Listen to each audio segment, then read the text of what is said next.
রান্না কিন্তু আমরা কম বেশি সবাই পারি, কিন্তু রান্নার ভিন্নতা সবাই পারে না। আসলে কি, রান্নাটা যদি নিত্য নতুনভাবে করা যায়, এর স্বাদটাও কিন্তু নিত্য নতুনই পাওয়া যায়। আজকের গরুর মাংসটা যেভাবে রান্না করলাম, অবশ্যই দেখে যাবেন। গরুর মাংস রান্না করার জন্য এখানে নিয়েছি আমি জিরা বাটা, গরম মশলা থেতো করে নিয়েছি শুকনো মরিচ বাটা, লবণ, কাঁচামরিচ থেতো করে নিয়েছি আদা রসুন বাটা, হলুদ, তেজপাতা আর নিয়েছি পেঁয়াজ কুচি। এখন সুন্দর করে তেলের মধ্যে আগে থেকে পাঁচফোড়ন দিয়ে রেখেছিলাম।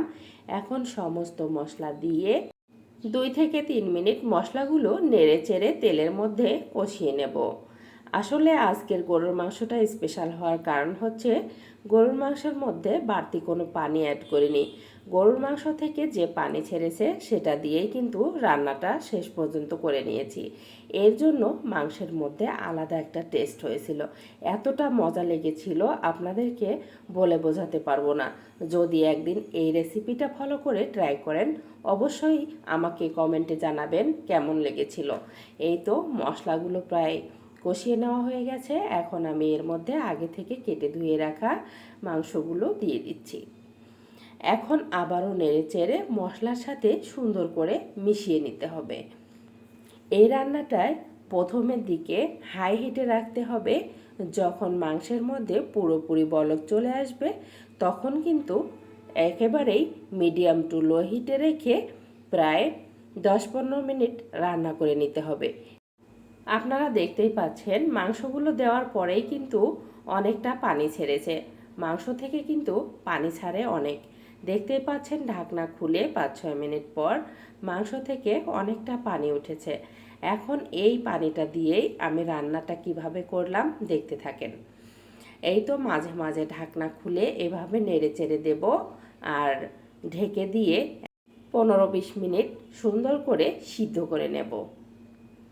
হাতে সময় নিয়ে এই রান্নাটা করতে হবে। দেখতেই পাচ্ছেন মাংস থেকেই কিন্তু অনেক পানি ছেড়েছে। এভাবেই সিদ্ধ করতে থাকবো 15-20 মিনিট। 15-20 মিনিট এভাবে কষিয়ে নেওয়ার পর দেখতেই পাচ্ছেন কত সুন্দর কালার আসতেছে গরুর মাংসের মধ্যে। আবারও কিন্তু আমি ঢাকনা দিয়ে ঢেকে দেব।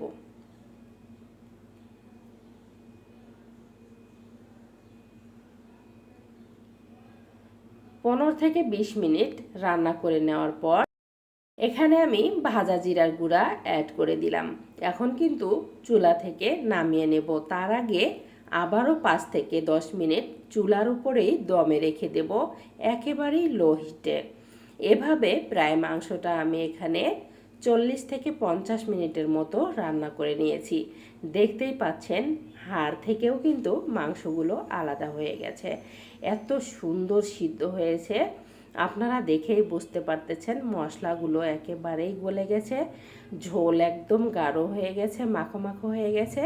আপনাদের ভাইয়া বলেছিল মাংসের মধ্যে যেন কোনো ঝোল না থাকে।